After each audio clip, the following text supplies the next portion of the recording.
Police officer shot and killed in Almantown. A police officer was yesterday shot and killed on Emily Lane in Almantown, Kingston.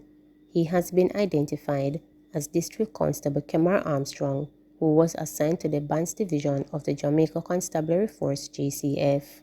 Constable Armstrong was reportedly at home when he was attacked by armed men. He later succumbed to his injuries at the Kingston Public Hospital.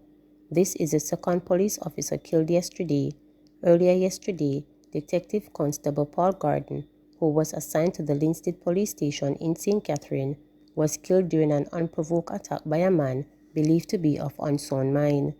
The cop, who was not in uniform, was attacked and hit on the head while using the sidewalk near Linstead Transportation Center. A contingent of police officers reportedly shot and killed the perpetrator not long afterwards.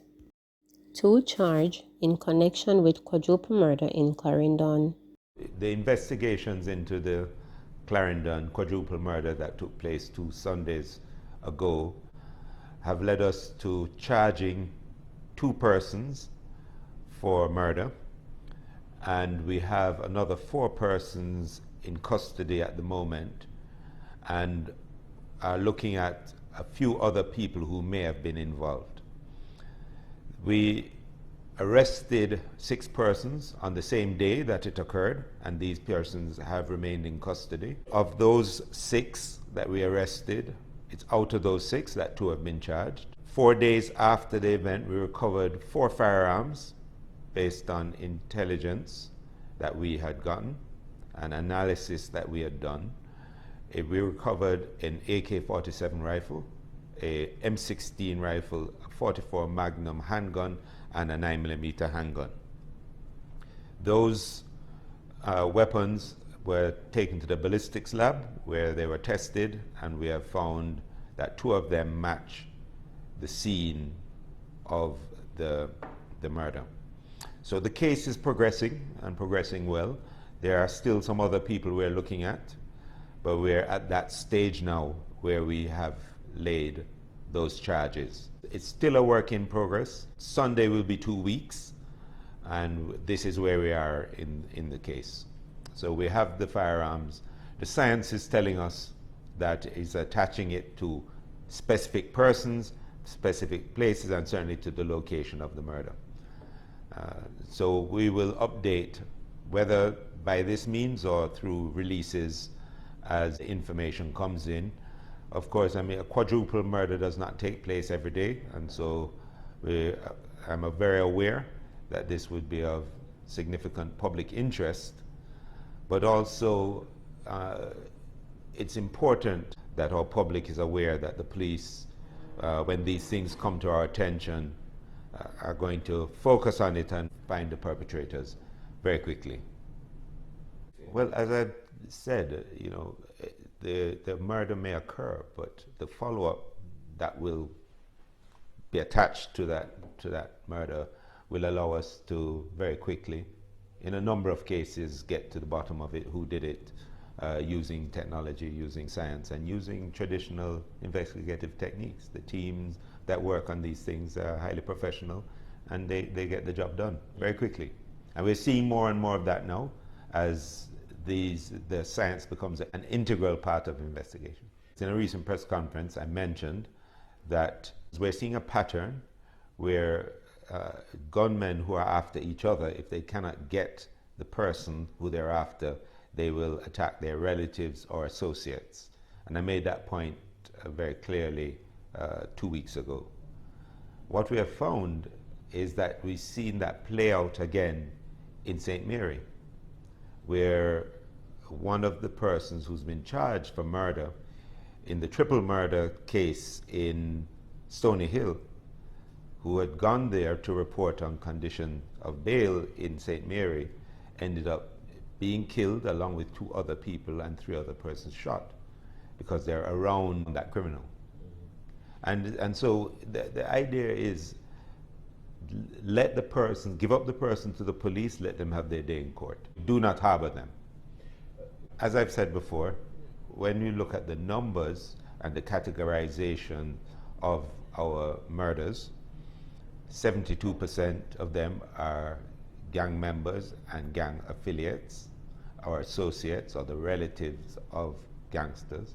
Another 19% are persons who are in interpersonal conflict over land, over family squabbles, neighbors fighting over things. That accounts for another 19% of all homicides. And then there's about a 3% amount that we're not clear on the motive, and 5% are those that are in pursuit of other crime like robbery or so on. So really, that 5% and possibly some of that other 3% is what makes up that murder total that the average person should be concerned about. So if you're not in a gang, and if you are affiliated with gangsters, you put yourself at great risk. My recommendation is that you assist the police to bring those people into custody.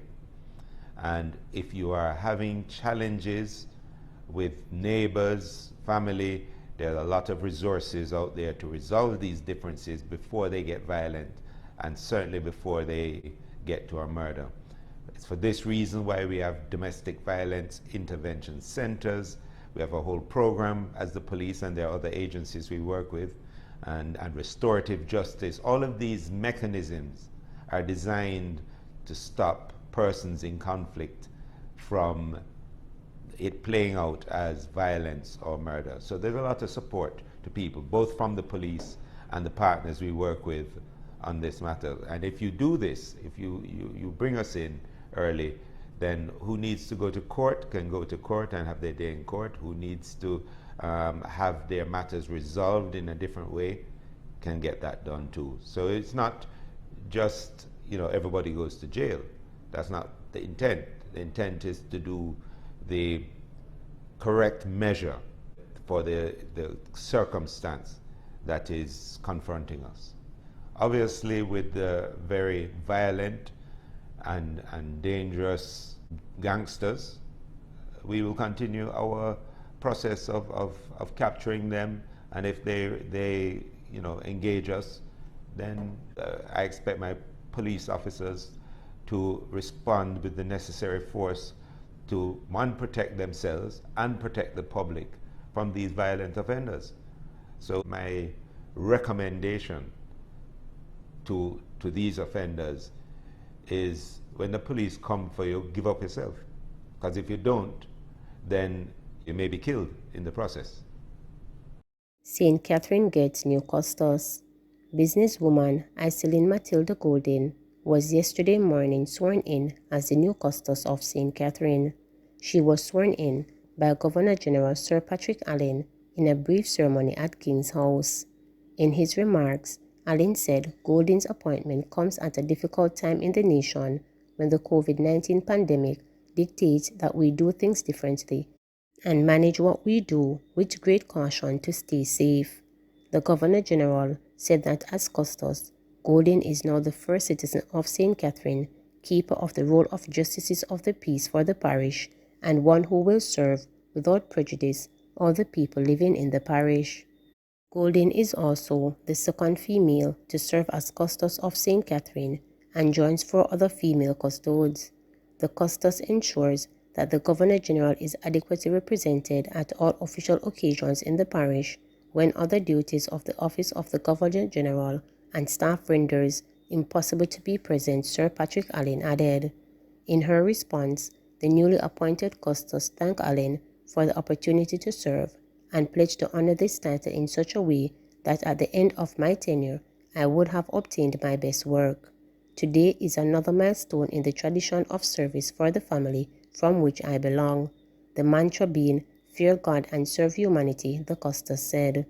In acknowledging the role of the custos to provide leadership to the Governor General's program for excellence, with its emphasis on service and recognition through the Governor General's Achievement Awards, and I believe initiative, Custos Golden noted that in order to derive a peaceful society, we need to engage the unattached youth and get them involved in the affairs of their community.